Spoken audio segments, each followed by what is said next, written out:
Quero compartilhar com vocês a palavra. Alegria poder estar voltando aqui para compartilhar a palavra com vocês. Mas antes de compartilhar a palavra, o texto vai ser em Filipenses. Então, se você quiser abrir a Bíblia ou acessar a sua Bíblia em Filipenses, carta do apóstolo Paulo à igreja de Filipenses, capítulo 2, você já fica situado aí no texto onde nós vamos compartilhar. Mas antes de compartilharmos a palavra, eu queria fazer um apanhado geral de uma percepção que pode ser minha, uma percepção que pode ser apenas minha particular, mas eu acredito que talvez essa percepção que é minha, talvez possa ser também uma percepção sua e particular. Primeiro, um recorte da humanidade. Pensarmos na humanidade nas últimas décadas, nos últimos séculos.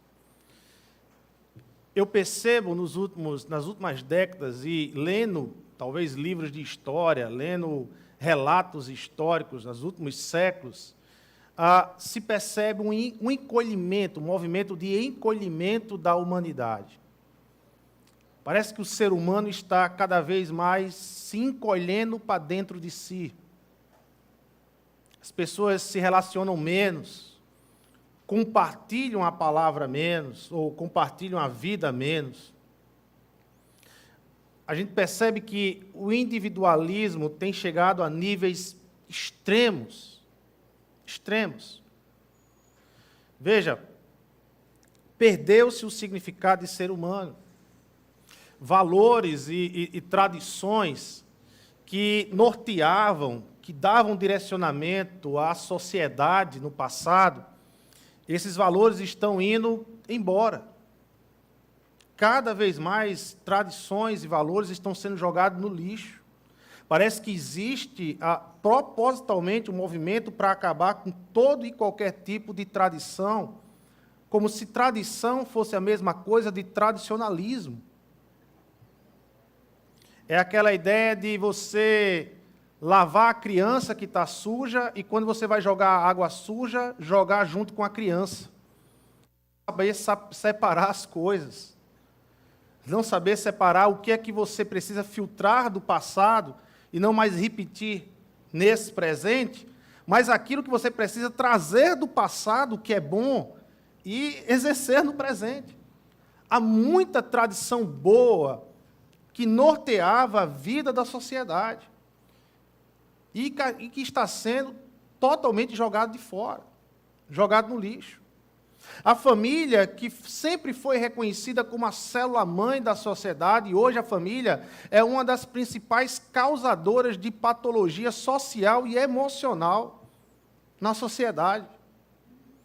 Quantas pessoas estão doentes por causa de questões na família? Por lutas com a família.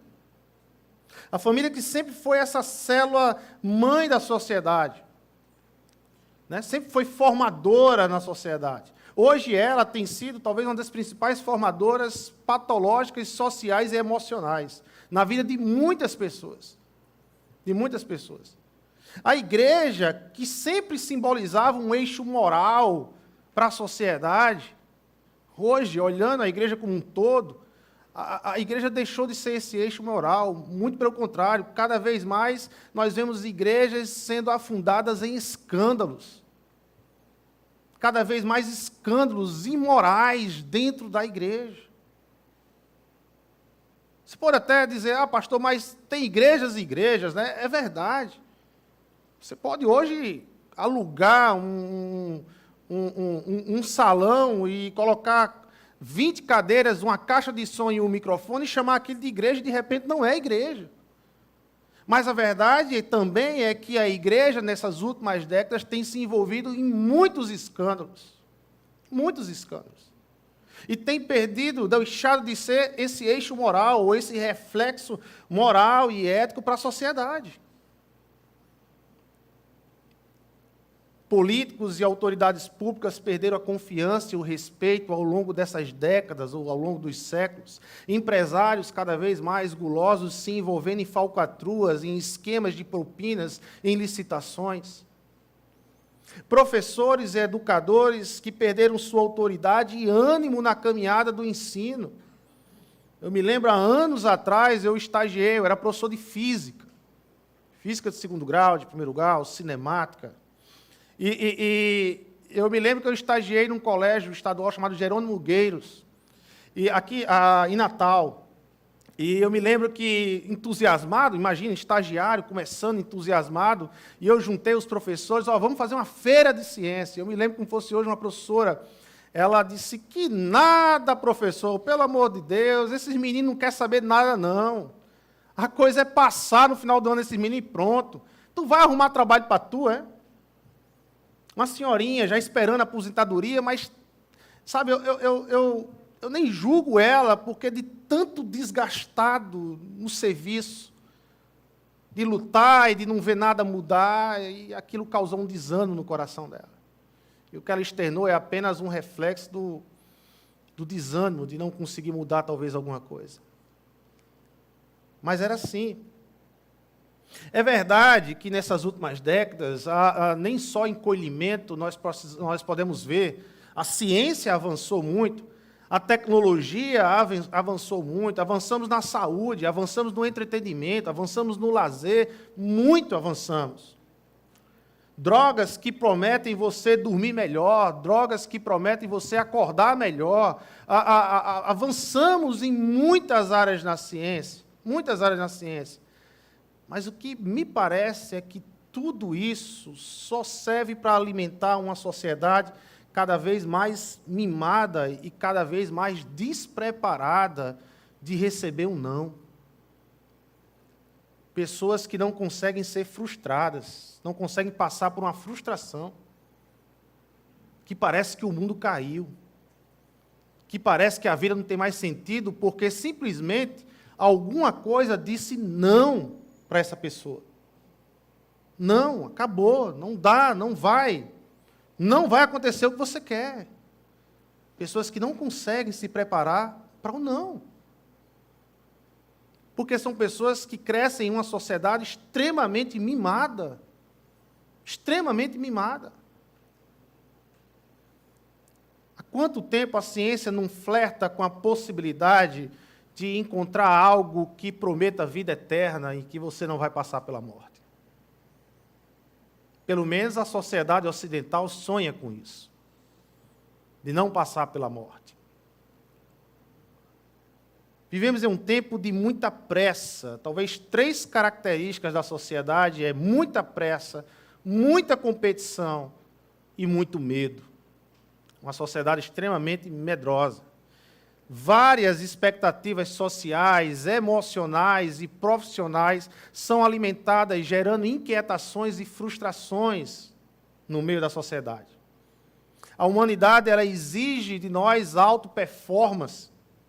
E, insistentemente, é uma humanidade ansiosa. Não é que você não seja ansioso, porque nós temos algum grau de ansiedade. Isso é supernatural, até porque remete à perda do Éden. Depois que a humanidade saiu do Éden, essa tal de ansiedade é supernatural. Ansiamos por algo melhor, porque nós somos uma raça que veio do Éden, um local absolutamente em paz, onde havia uma harmonia fantástica na criação, e isso foi perdido. E por mais que passou-se anos e milênios da perda do Éden, ou milhares de anos da perda do Éden, isso ficou no subconsciente da raça humana, onde gerou algum tipo de ansiedade. Ansiamos sempre por alguma coisa melhor. Buscamos sempre na vida alguma coisa melhor. É o Éden perdido. Mas pessoas que desaprenderam a descansar, pessoas que desaprenderam a relevar na vida, tudo leva muito a sério, tudo leva extremamente a sério, não consegue mais relevar a vida. Pessoas que não conseguem mais se desligar, descansar. Sabe, descansar no não, descansar no que não deu certo. Descansou, eu tentei, não deu certo. Eu vou descansar, não vou me matar por causa disso. Pessoas que desaprenderam a se desligar disso. Vive no automático, 100%, 24 horas direto. Pessoas que têm insônia porque não conseguem desligar a mente para dormir. E depois de tudo isso, o que resta é um sentimento de vazio que teima dominar a raça humana em um mundo cada vez mais encolhido para dentro de si, cada vez mais enfadonho. Mas essa constatação, que é minha e que de repente pode ser sua, essa constatação, ela não é escandalosa, tanto quanto um outro movimento de encolhimento que também se percebe ao longo da história. Essa, para mim, ainda é mais escandalosa. É um movimento de encolhimento da cristandade. Da cristandade. Essa, para mim, é mais escandalosa. Cada vez mais nós vemos cristãos sem sentido na vida, vivendo de forma entediada ou muito eufórica por alguma coisa, que isso torna a sua identidade e não lembra em nada Cristo Jesus. Cada vez mais cristãos vivendo sem sentido na vida. Cristãos que têm o Espírito Santo de Deus, cristãos que têm a palavra reveladora de Deus, cristãos que se encontraram com Jesus, que experimentaram a conversão, mas cada vez mais cristãos que você fica, e a pessoa está perdida na igreja, sem sentido na vida. Ora, Deus salvou, Deus deu uma missão, Deus deu um propósito de vida, Deus fala como vai terminar todas as coisas, mas tem cristãos sem sentido na vida, que não consegue perceber o propósito pelo qual Deus o chamou. Crentes que estabelecem relacionamentos abusivos com seus liderados, um autoritarismo com quem lidera, crentes ativistas engolidos por uma relação de alta performance que o leva cada vez mais a esgotamentos. Crentes que chegam no final do ano esgotados, mortos, cansados, porque se envolveram num ativismo louco dentro das igrejas. Se viram de domingo a domingo, sem parar, só pensando em servir, se viram de domingo a domingo, trabalhando e esgotados, porque não tiveram tempo para se relacionar com Jesus. Crentes que se relacionam mais com projetos e estruturas do que o próprio Cristo ou com o próprio irmão. Crentes ansiosos que desaprenderam a descansar e gera cansaço na vida do outro. Conhece assim, gente assim? Crente assim? Que não sabe descansar mais. E por não saber descansar mais, gera cansaço na vida daquele que quer acompanhar ele. Porque desaprendeu a descansar no Senhor. Crentes que são engolidos pelas redes sociais, onde o nível de espiritualidade e amor está diretamente ligado à quantidade de visualizações e likes de suas postagens. Ela se sente amada o quanto recebe like. Ela só se sente aceita na igreja se a igreja dá o ok nas postagens dela. Mas se isso não acontece, ela não se sente amada. Se isso não acontece, ela se sente excluída. O perigo da fé cristã é que ela vem se tornando cada vez mais funcional do que pessoal. E por isso que o tema da mensagem de hoje é fé pessoal. Fé pessoal. Quando Jesus ele visitou Marta e Maria depois da ressurreição de Lázaro e entrou na casa de Marta e Maria, a Bíblia diz que Marta foi servir a Jesus e aqueles que estavam, e a Bíblia mostra esse texto meio que repreendendo Marta, não porque ela estava servindo e servindo com qualidade, isso não é o erro de Marta, mas é que na vida de um cristão precisa existir prioridades. E naquele momento e naquela situação, Marta estava errada porque não priorizou a relação com Jesus.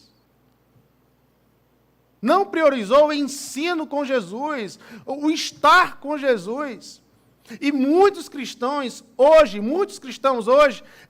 têm priorizado todas as coisas, todas as áreas da sua vida, menos a sua relação com Jesus Cristo. A fonte de toda alegria. Eu sempre digo para os casais, quando vai casar, eu sempre olho para a esposa e para o marido e digo, olha, ela não é fonte de sua alegria. Você está casando com ela, mas não cobre dela aquilo que ela não é. Ela não é fonte da sua alegria. A fonte da sua alegria é Jesus Cristo. E a mesma coisa eu digo para a esposa, ele não é fonte da sua alegria. Não cobre aquilo que ele não é, porque ele não vai conseguir lhe dar, porque a fonte da sua alegria tem que ser Jesus Cristo. Jesus Cristo. Se não se estabelecer esse relacionamento entre casais, você vai começar a cobrar um ou de outro algo que um dia ele não vai conseguir lhe dar, porque um dia ele pode estar com a fonte seca, não quer papo com você, não quer conversa com você, está carrancudo, e você vai achar que acabou o amor, e é nada disso. Nada disso. Procura Jesus para ser feliz. Procura Cristo, se alimenta com Cristo para ser feliz. A igreja ela tem invertido o grande mandamento, que é, em vez de amar a Deus e ao seu próximo, a igreja, como vida cristã, como ideal de vida cristã, aprendemos a usar a Deus e a usar o nosso próximo como um projeto de vida pessoal e meu sucesso. Em vez de amar a Deus e amar o próximo, muitas vezes nós estamos usando a Deus e usando o próximo. Totalmente o contrário do mandamento que Jesus deixou para a sua igreja e para os seus discípulos. Entendendo isso, vamos ler o texto lá em Filipenses 2, 5 a 11. Filipenses 2, do 5 ao 11. O apóstolo Paulo escreve à igreja de Filipos e assim ele diz a essa igreja: seja a atitude de vocês a mesma de Cristo Jesus, que, embora sendo Deus, não considerou que o ser igual a Deus era algo a que devia apegar-se, mas esvaziou-se a si mesmo, vindo a ser servo, tornando-se semelhante aos homens. E, sendo encontrado em forma humana, humilhou-se a si mesmo e foi obediente até a morte, e morte de cruz. Por isso, Deus o exaltou à mais alta posição e lhe deu o nome que está acima de todo nome, para que ao nome de Jesus se dobre todo o joelho, nos céus, na terra e debaixo da terra, e toda a língua confesse que Jesus Cristo é o Senhor, para a glória de Deus Pai. Senhor Deus e Pai, nós te pedimos esta manhã que ilumine as nossas mentes para compreendermos a Tua palavra e prepara o nosso coração como um campo para o Senhor semear a Tua palavra, Senhor. Que possamos sair daqui desafiados a viver a Tua palavra. É em Teu nome, Jesus, que nós oramos e te agradecemos. Amém, Senhor. Paulo ele escreve essa carta para a igreja de Filipos, uma igreja que lá no capítulo 1, do verso 4 ao 6, vamos lá para o capítulo 1, verso 4 ao 6. Olha só essa igreja. Em todas as minhas orações em favor de vocês, sempre oro com alegria, por causa da cooperação que vocês têm dado ao quê? Ao Evangelho, desde o primeiro dia até agora. Estou convencido de que aquele que começou boa obra em vocês vai completá-la até o dia de Cristo Jesus. Era uma igreja cooperadora do Evangelho, que vivia o Evangelho, que enchia o coração de Paulo de alegria quando ele sabia da notícia dessa igreja. A igreja, aquela que Paulo tinha convicção que aquele que começou a boa obra há de completá-la. E Paulo estava preso, muito provavelmente Paulo estava preso aqui em Éfeso, ainda não é aquela prisão de Roma que leva Paulo à decapitação, mas agora Paulo está preso em Éfeso. E Paulo recebe a visita de Epafrodito, que era um membro dessa igreja. E Epafrodito vai visitar Paulo para encorajar Paulo e para levar uma oferta que essa igreja levantou no meio da igreja e levou essa oferta para o apóstolo Paulo lá para Éfeso, para as manutenções básicas do apóstolo Paulo, que estava numa prisão, provavelmente uma prisão domiciliar que Paulo estava. E Paulo recebe, então, Epafrodito, Paulo recebe essa oferta, e Paulo não recebe apenas essa oferta de Epafrodito. Paulo também recebe de Epafrodito, Paulo recebe também informações sobre alguns problemas que essa igreja estava vivendo, e um dos grandes problemas que essa igreja estava vivendo, ou estava cercando essa igreja, era a divisão, era contendas, parecia que a própria carta vai dizer mais na frente que duas irmãs, provavelmente líderes dessa igreja, estavam em contendas, contendas, a igreja estava meio que dividida, e Paulo recebe essas informações, e é em cima dessa mensagem de Epafrodito, ou dessa carta que Epafrodito leva para Paulo, que Paulo escreve a carta aos Filipenses. Então, a carta aos Filipenses vai estar repleta de agradecimento, porque é uma igreja que coopera, mas essa carta aos Filipenses também vai estar repleta de sugestões para resolver esses problemas. E Paulo, então, é aquele que escreve 13 cartas do Novo Testamento. Paulo é aquele que muitos cristãos, quando estão lendo as Escrituras, estudando as Escrituras, se deparam muito com ele no Novo Testamento, porque são 13 cartas. Paulo é aquele que sistematiza a teologia cristã, pegando todos os conceitos, todo o Antigo Testamento, que Paulo era doutor, era um fariseu, estudou muito o Antigo Testamento, e Paulo pega todo o Antigo Testamento e agora começa a contextualizar o Antigo Testamento a partir de Jesus Cristo como centro de todas as coisas. Paulo é aquele que sistematiza toda a teologia.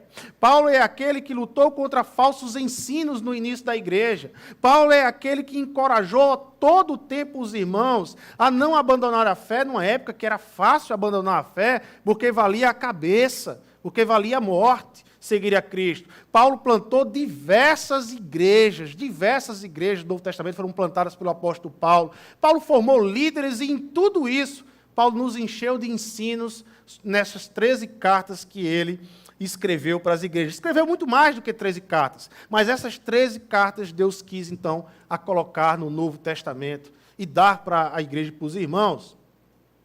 Ficamos impactados com os ensinos de Paulo, ficamos impactados com os projetos de Paulo, ficamos impactados com o estilo de vida de Paulo. E talvez uma pergunta que gera no nosso coração é: de onde vem tanta profundidade cristã? Como é que esse homem consegue viver tudo isso? De onde que vem tudo isso? E a resposta é: vem de uma fé pessoal.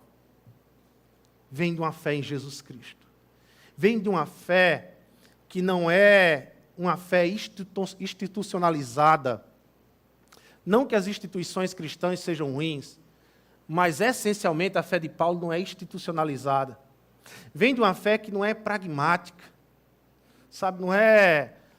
Não se alimenta com o que está fora. A fé desse homem é uma fé pessoal, é uma fé que apresenta um caminho chamado Jesus Cristo. É uma fé que decide caminhar com Jesus, insiste em se relacionar com Jesus. É uma fé que entende que cristianismo não é dogma, cristianismo não são regras morais, cristianismo é relacionamento real com uma pessoa que se chama Jesus Cristo. Isso é ser cristão. Isso é fé que muda, que transforma, que alimenta, que nos encoraja.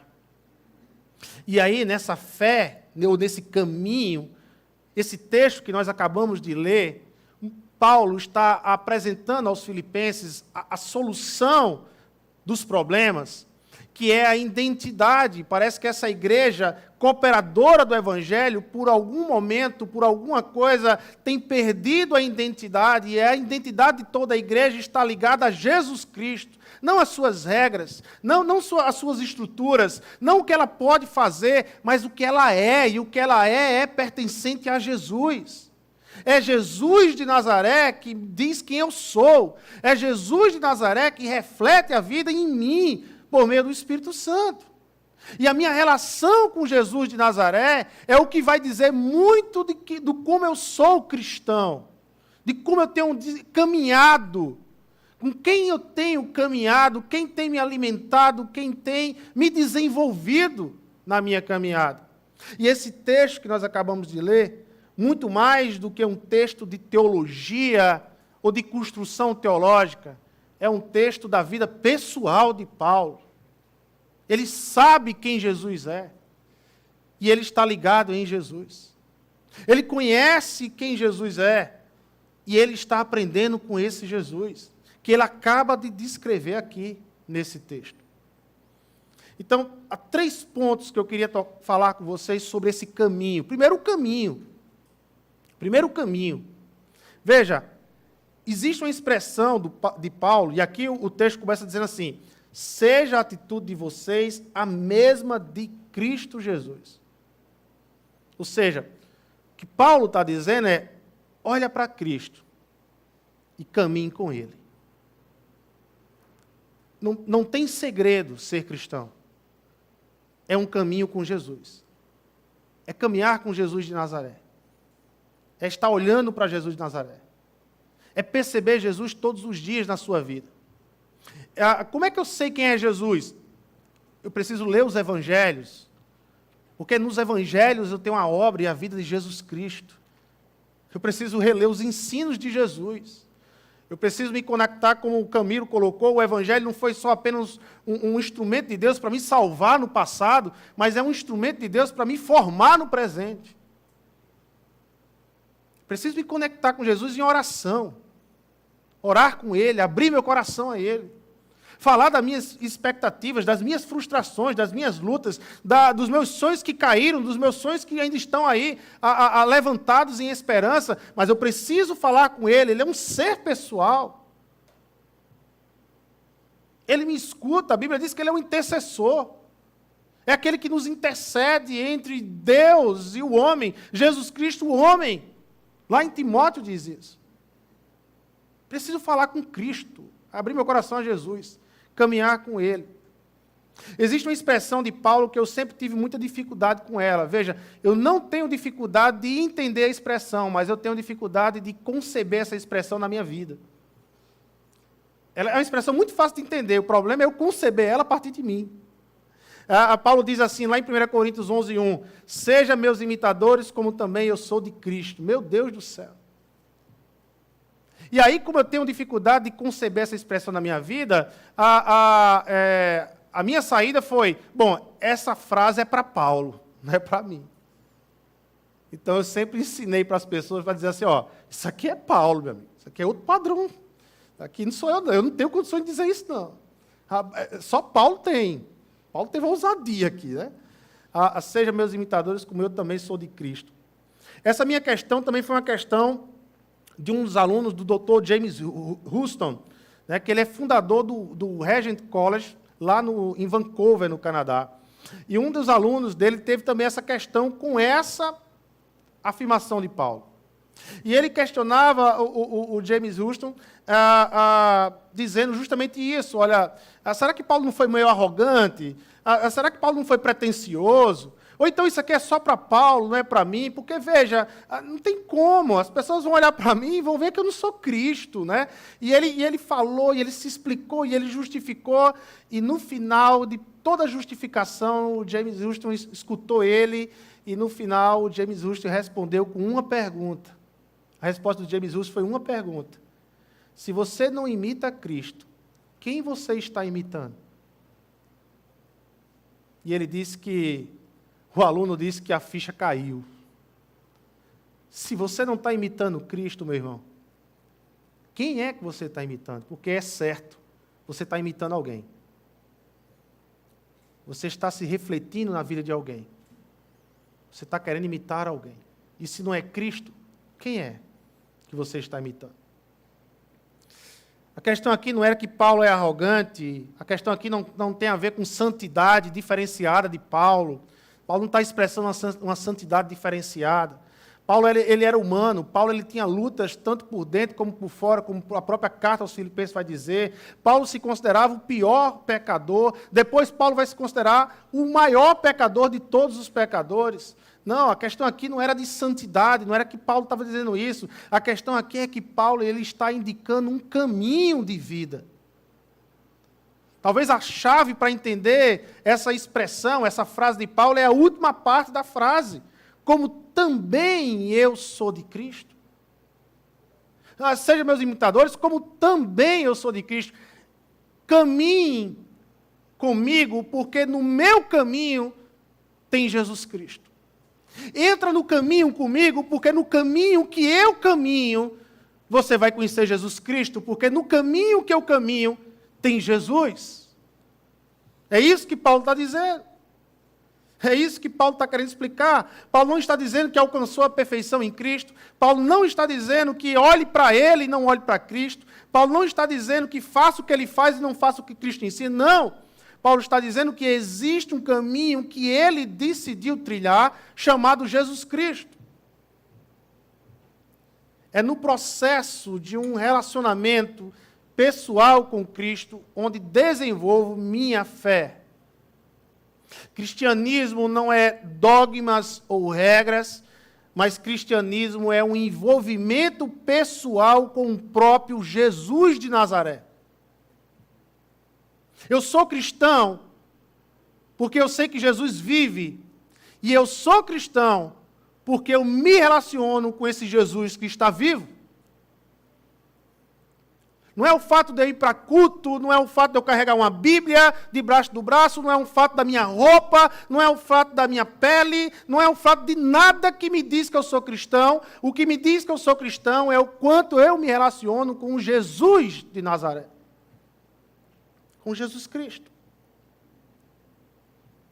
Porque ele vive. E por ele estar vivo, eu falo com ele.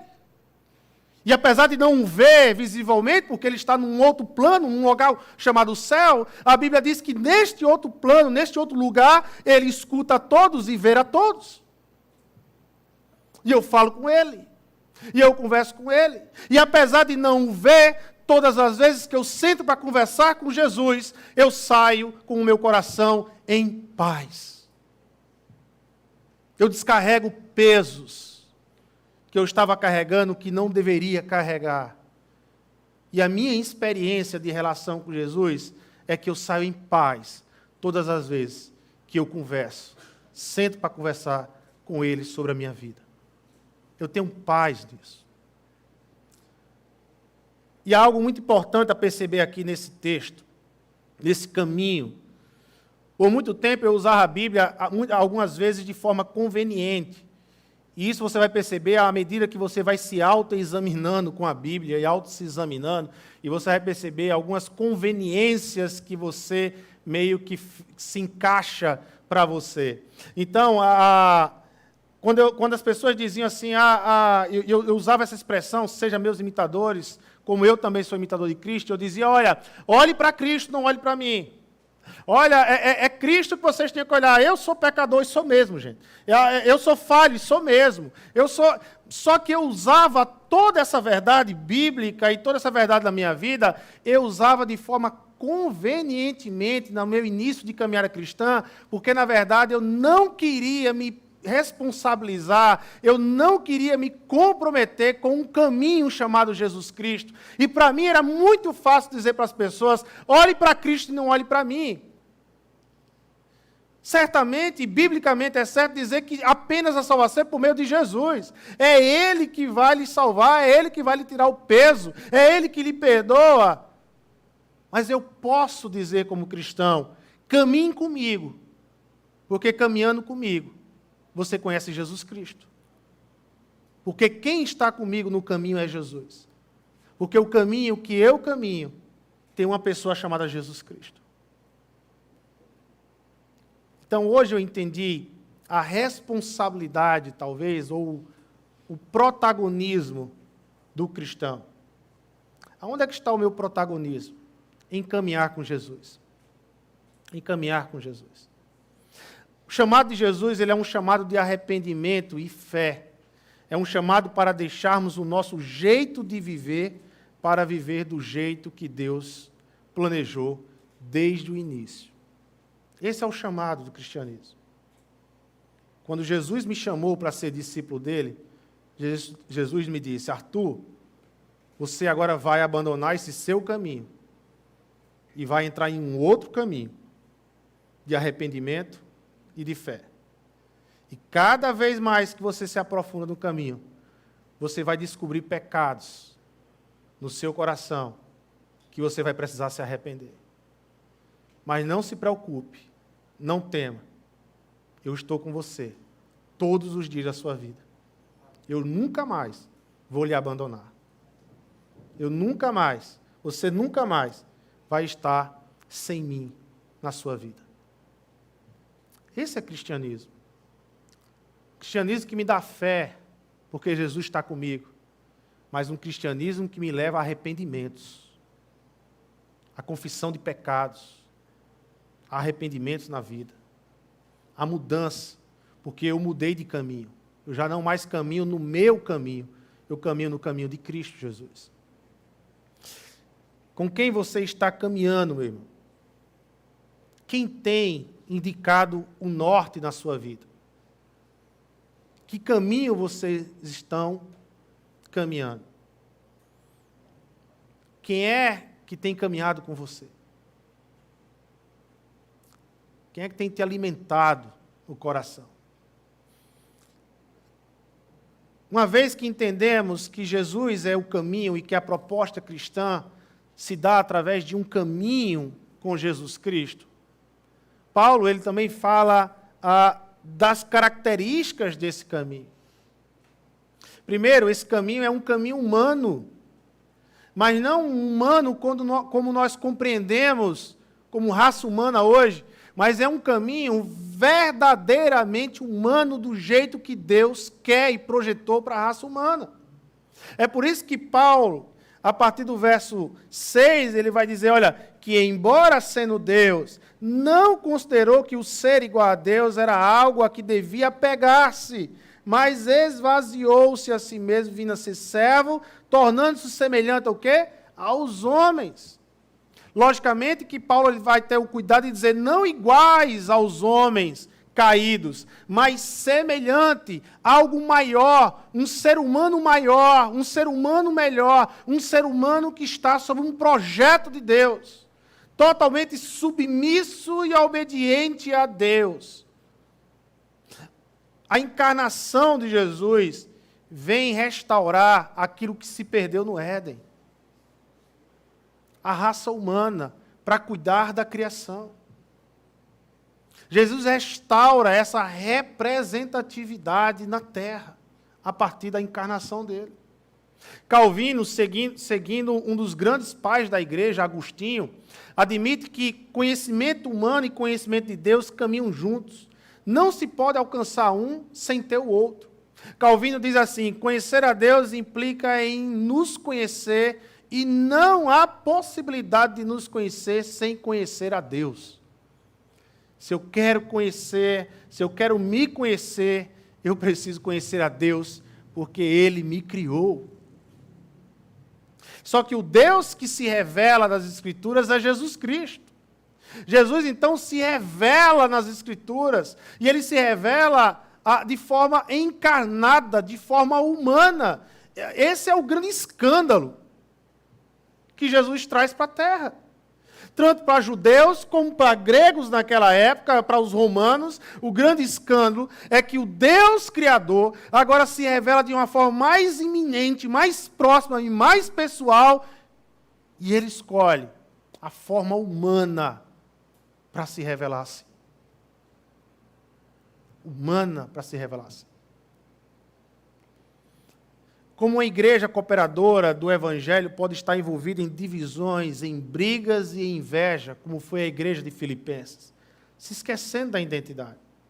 O primeiro Adão fracassou, mas agora o segundo Adão, Jesus, triunfou vitorioso e se torna um modelo humano para todos que decidem ser humano de verdade.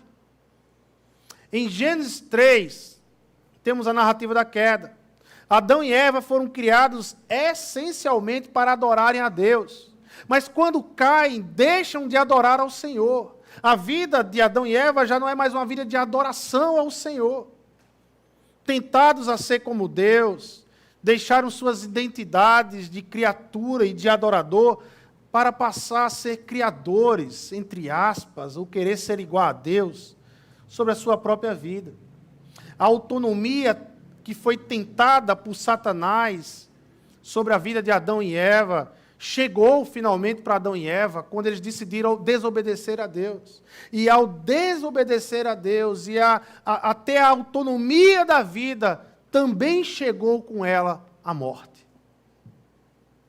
Também chegou com ela a desunião com o Criador. Também chegou com ela a alienação da vida.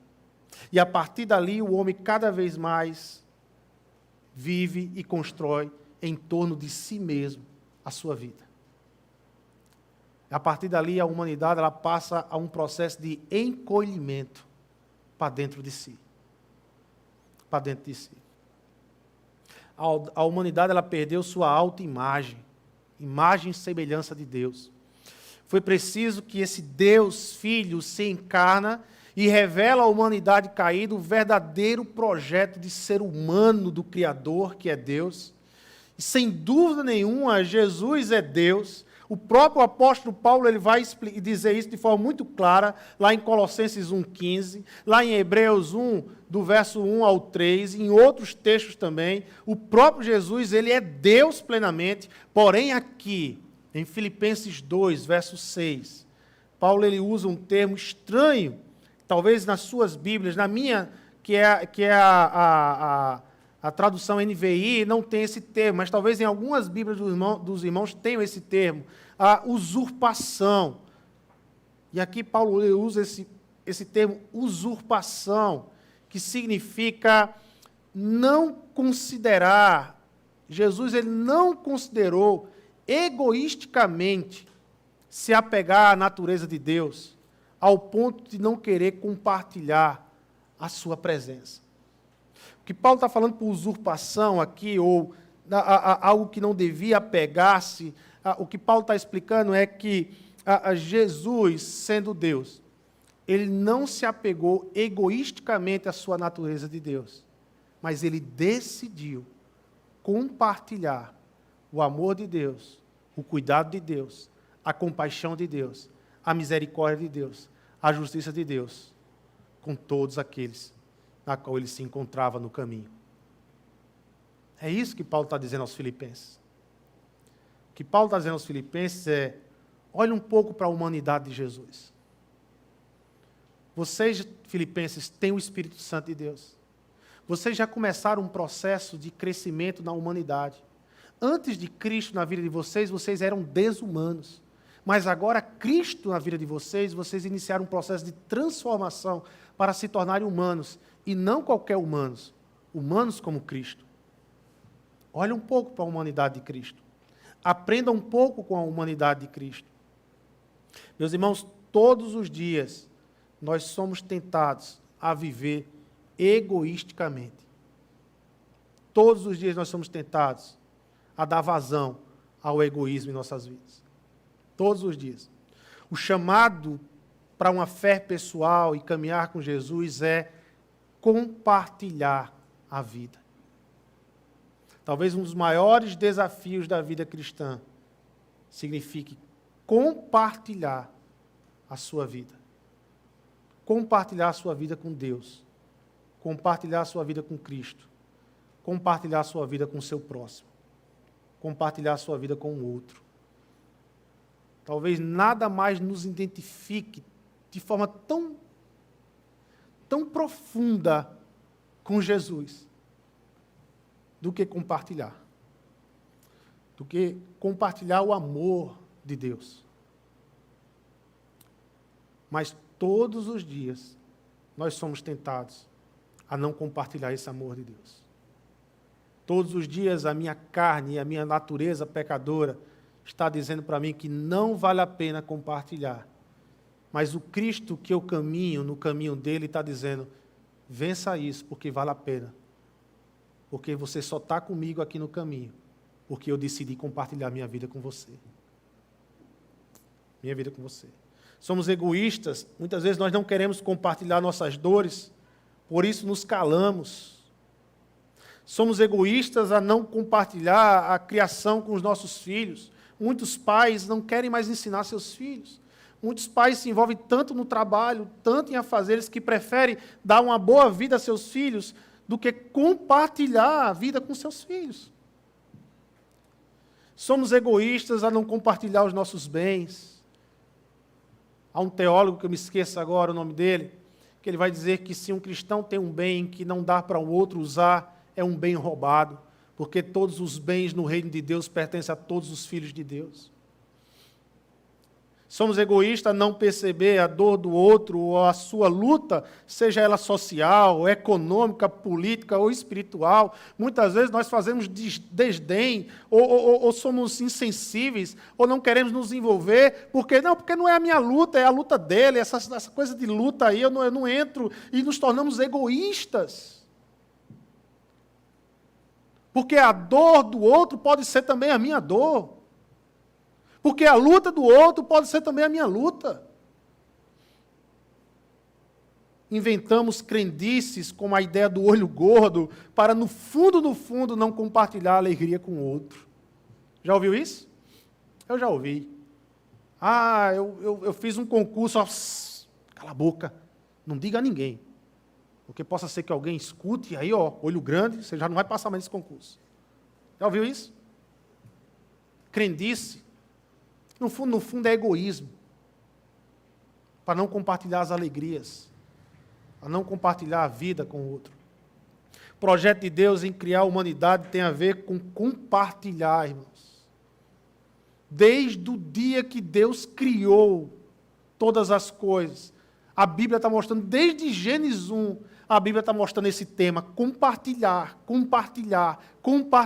abençoar, compartilhar. Ao nos criar, Deus compartilhou a sua vida conosco. O amor que nós conseguimos amar, só amamos porque o Criador, aquele que nos criou, é um Deus de amor. Não amamos como Deus, é verdade, mas amamos. A fé, acreditar, é uma característica do Criador. Fé, santidade, justiça. Por que um ser humano consegue fazer justiça? Porque aquele que criou é justo. Lógico, nós não fazemos justiça como Deus. Muitas vezes erramos nas nossas decisões de justiça. Mas nós conseguimos fazer justiça porque aquele que nos criou é justo. Fomos criados a partir de uma comunidade chamada Deus. Pai, Filho e Espírito Santo. Desde o início. Antes de tudo existir, já existia comunidade. Já existia compartilhamento de vida entre o Pai, entre o Filho e entre o Espírito Santo. Talvez algo que mais identifica a natureza caída de pecado é uma vida egoísta. John Stott, um grande teólogo e escritor cristão, alguns dizem que depois da Bíblia, os livros cristãos mais vendidos no mundo é de John Stott.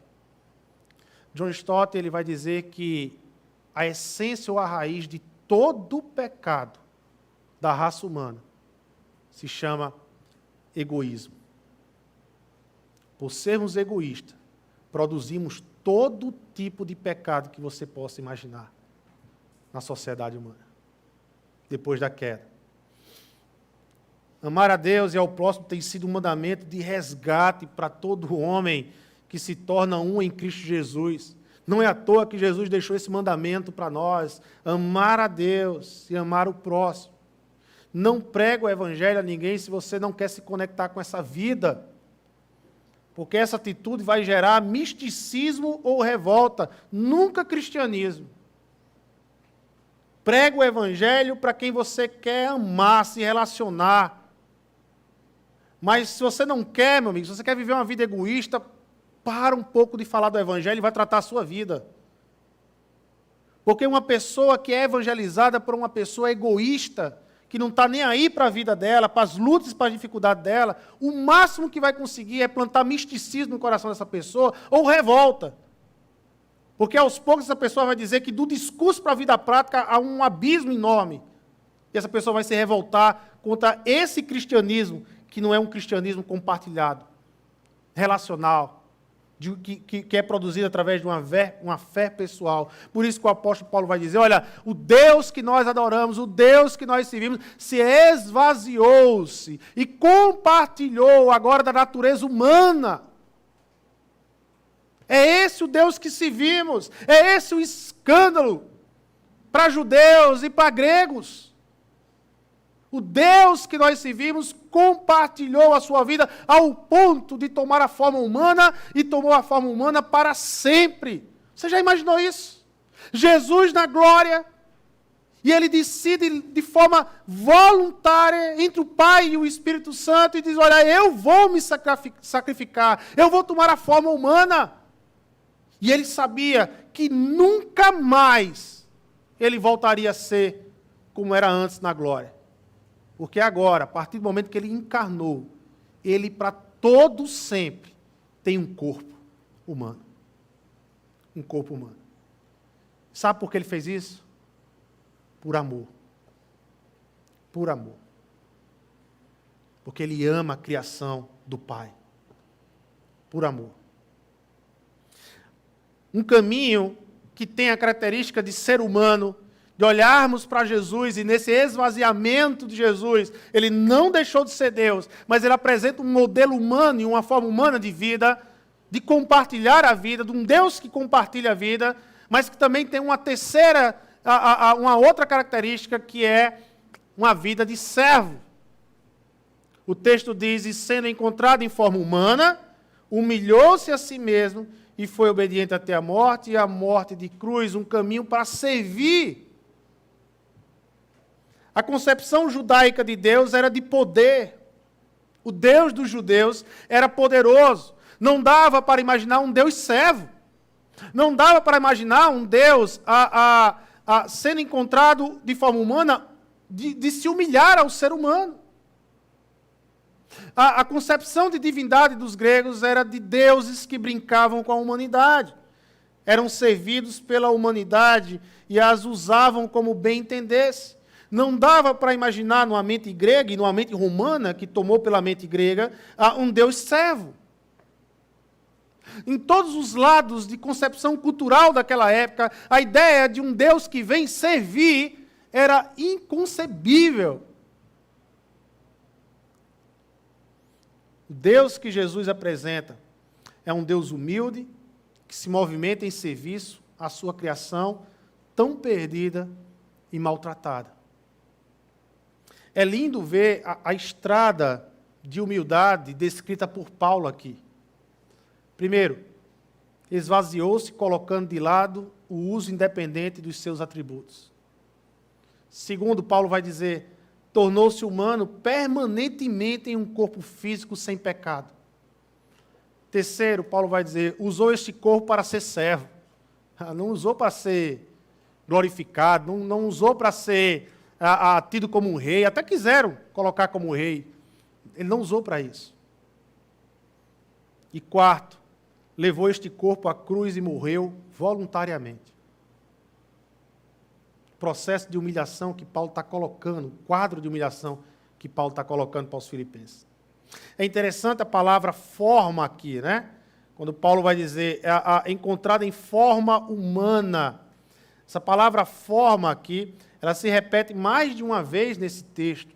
E ela significa a ideia de uma mudança interior para o exterior. Ou seja, não é a questão de apenas Deus estar em carne. Não é a questão de apenas Jesus ser Deus num corpo. O que Paulo está dizendo é que o coração de Jesus é Deus. É que internamente nesse corpo há um pensamento e há um Deus que age em amor, em compaixão, em servir. Já passou pela sua cabeça isso? O Deus que disse haja luz. E se fez luz entre as trevas.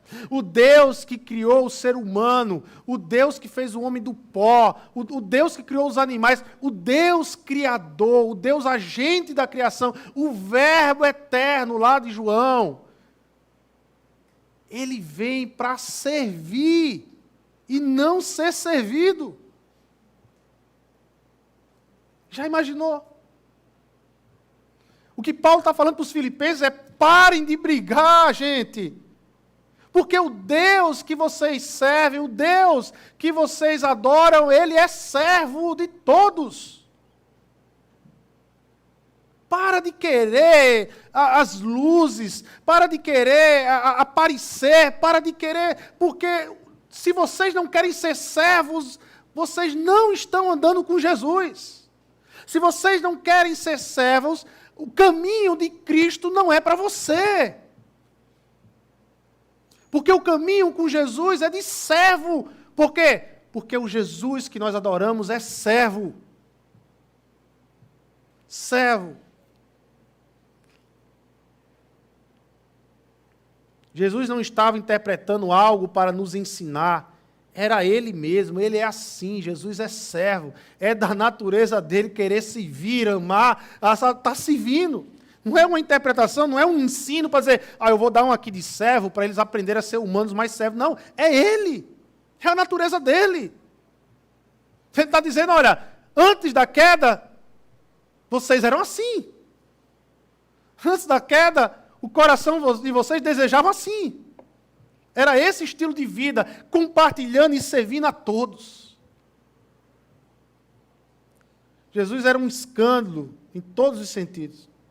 Jesus estava revelando a verdadeira forma de Deus. Ele é amor e por amor ele serve. Entenda muita coisa da humanidade, desde a queda de Adão, se perdeu. E Jesus, ele encarna, e então ele se mostra nesse modelo humano, esse ideal humano, esse modelo real humano, que é o Deus que serve. Quando lemos os evangelhos, percebemos que não são as pessoas que servem a Jesus, mas é Jesus que busca as pessoas para servir. Jesus servia todo tipo de pessoas, pecadores, meretrizes, coletores de impostos, enfermos, aflitos. Jesus servia a todos, meu irmão.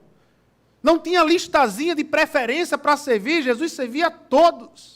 Jesus não cobrava reconhecimento. Certa vez Jesus curou 10 leprosos, a Bíblia diz que um voltou para agradecer, e nem por isso Jesus tirou a cura dos 9 que não agradeceram. Ele estava aqui para servir, para mostrar que, olha, o Deus que vocês adoram, Ele é poderoso, mas Ele não é poderoso para passar por cima das pessoas, não. Ele é poderoso para servir. Ele é poderoso para servir. E se vocês querem seguir esse Deus poderoso de serviço, comecem a servir como Ele serve. Que é servindo ao outro que você encontra o poder de Deus na sua vida. Que é servindo e compartilhando sua vida ao outro que você encontra a presença de Deus mais enfática e poderosa na sua vida.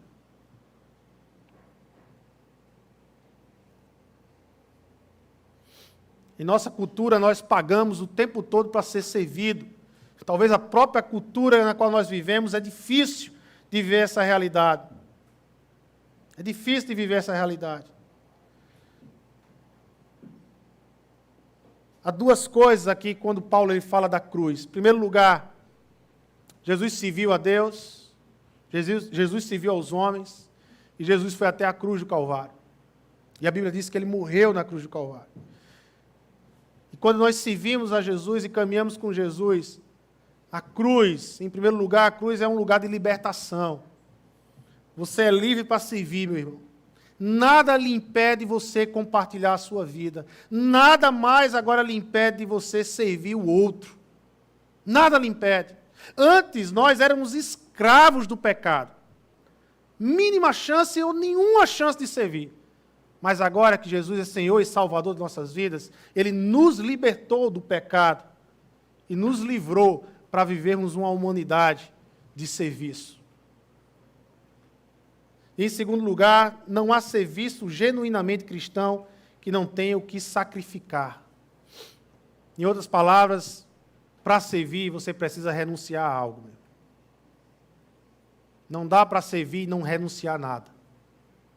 Em outras palavras, para servir é preciso sacrifício. Ninguém vai servir as pessoas de mão cheia. Porque quando alguém estender a mão para pedir ajuda, você vai ter que jogar algo fora para dar a mão. Você quer servir como Jesus serviu?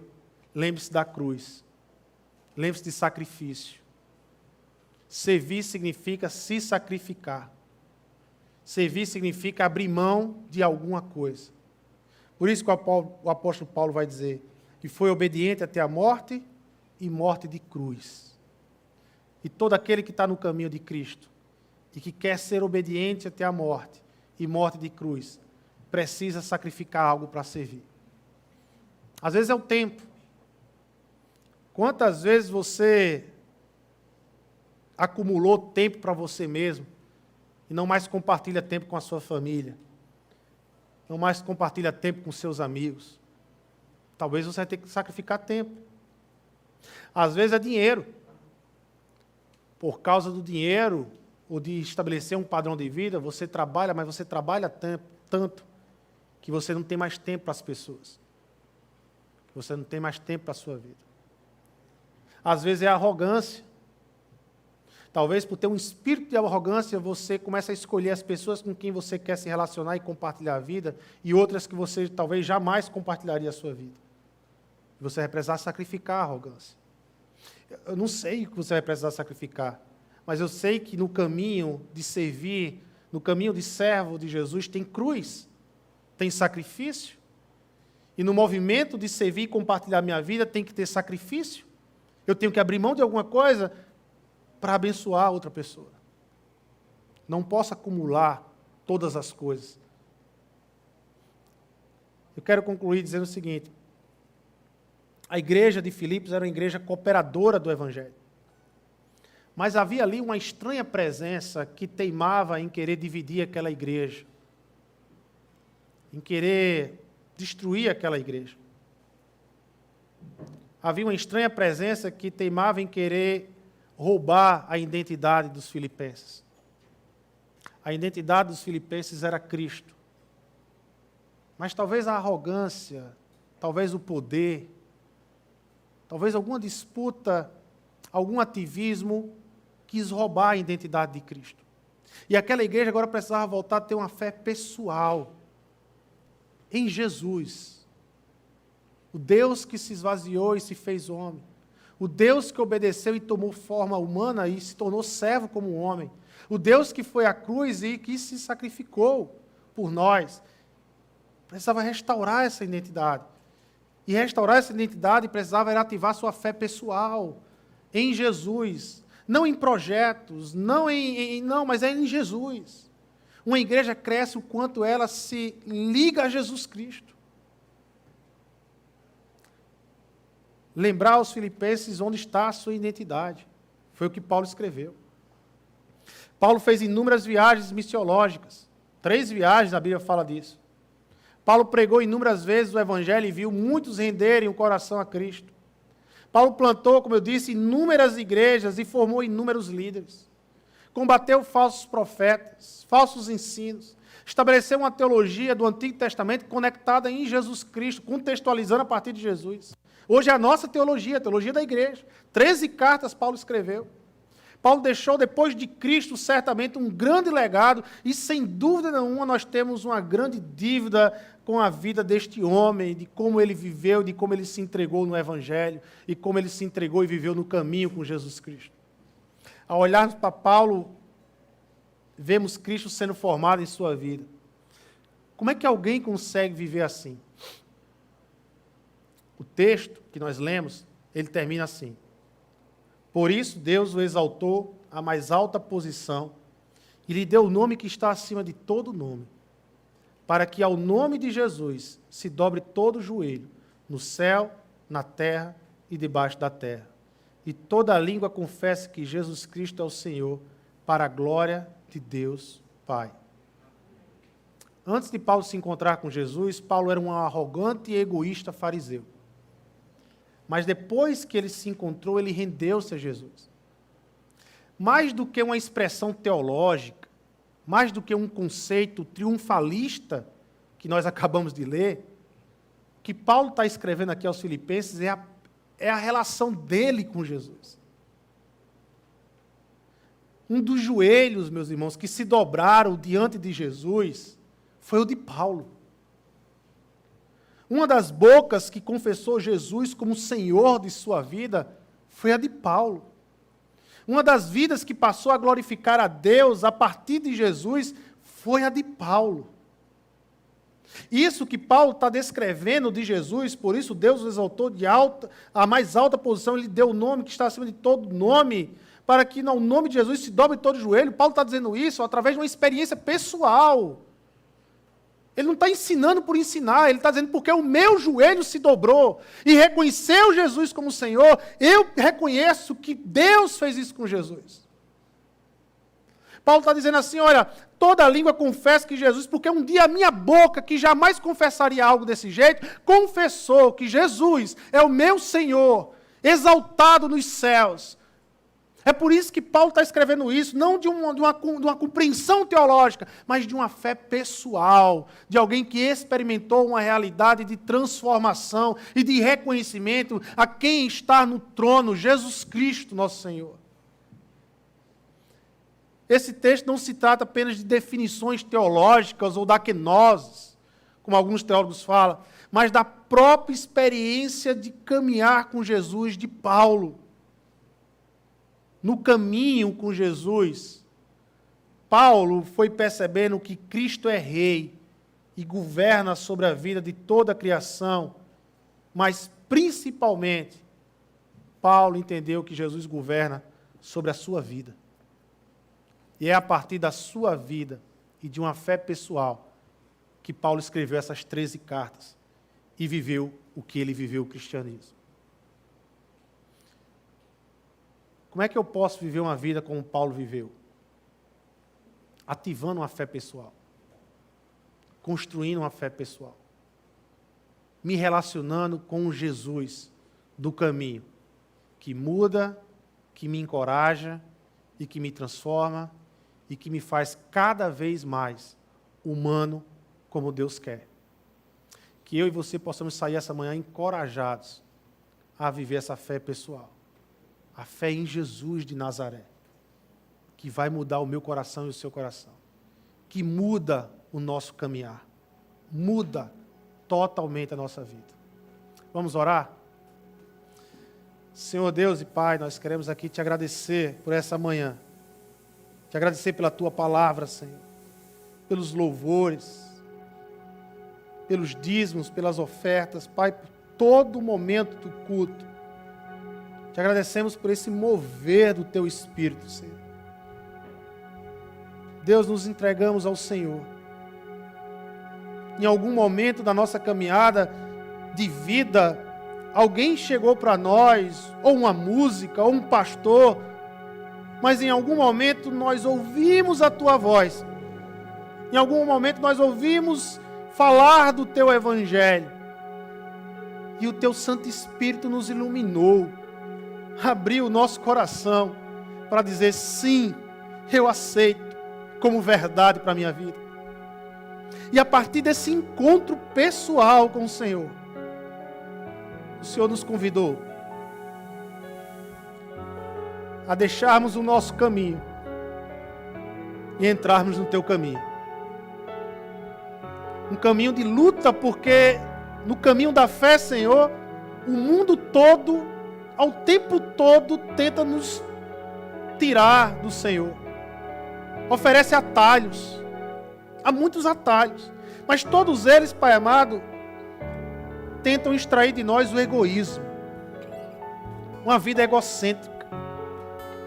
Uma vida sem compartilhar. Uma vida sem relação com o Senhor, sem relação com as pessoas. Uma vida de consumo, onde eu consumo as pessoas, como eu consumo objeto. Deus, mas o Senhor, quando me colocou no Teu caminho, me prometeu que até a consumação dos séculos o Senhor estará conosco, estará comigo, estará com meu irmão. Não é fácil o caminho, mas é gostoso caminhar com o Senhor. É gostoso falar com o Senhor, é bom conversar com o Senhor. E nas nossas lutas e nas nossas dificuldades, decidimos nos manter no caminho.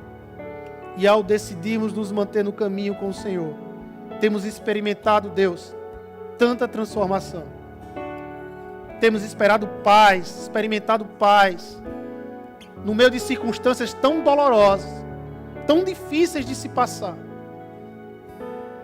Mas quando ouvimos a Tua voz, o Senhor nos traz paz.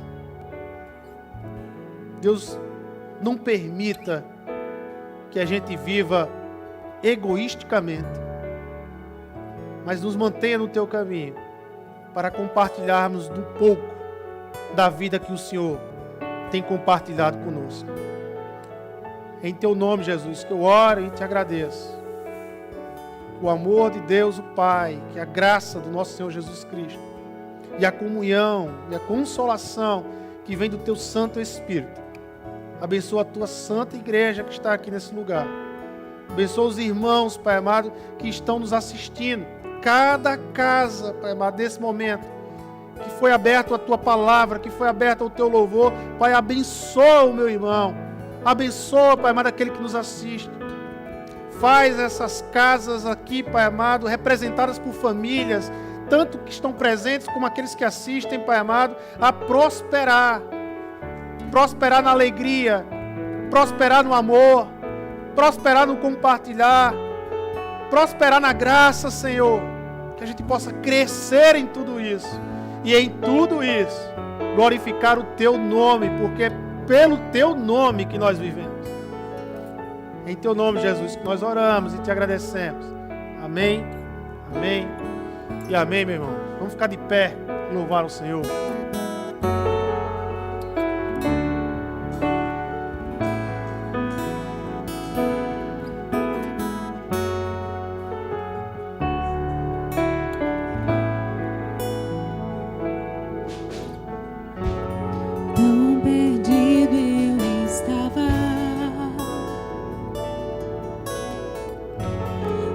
Distante de ti,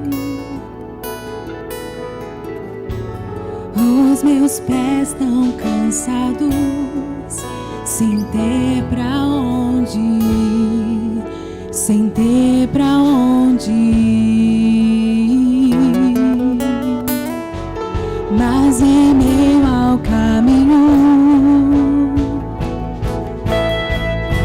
Sua voz me chamou, me tomou em seus braços, e agora filho sou, e agora filho sou. Quebrou o abismo entre nós, me revelou seu amor e me resgatou, me aproximou.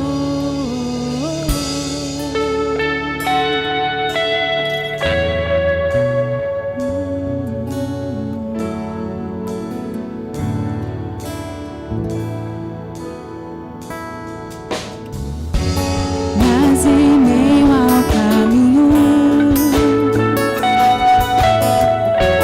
Sua voz me chamou, me tomou em seus braços, e agora filho sou, e agora filho sou. Quebrou o abismo entre nós, me revelou o seu amor e me resgatou, me aproximou. Quebrou o abismo entre nós, me revelou o seu amor e me resgatou, me aproximou.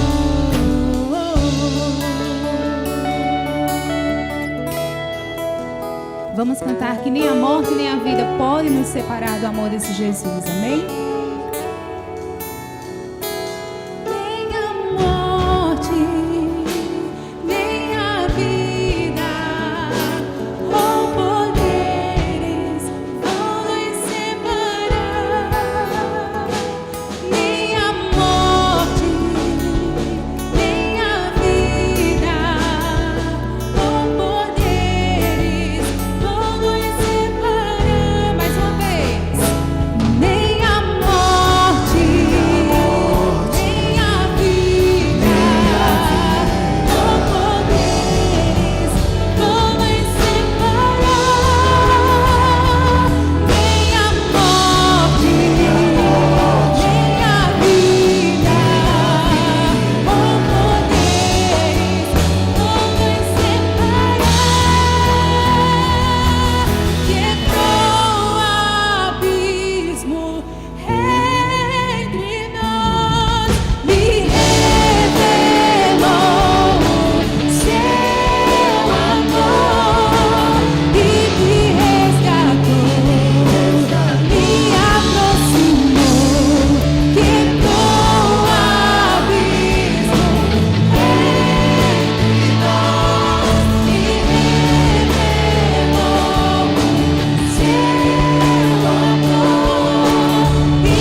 Glória a Deus. Irmãos, queríamos só lembrar que quem quiser adquirir aquele livro devocional, A Jornada, é até hoje para fazer o pedido, que os irmãos da livraria vão fazer o pedido desses livros. E aí, se você estiver interessado, é um livro muito bom para fazer devocional. Ele custa R$25, irmã Vânia? R$25. Então, se você quiser solicitar, procura a secretaria da igreja para fazer essa solicitação. Deus abençoe a todos. Uma semana de paz na graça do Senhor.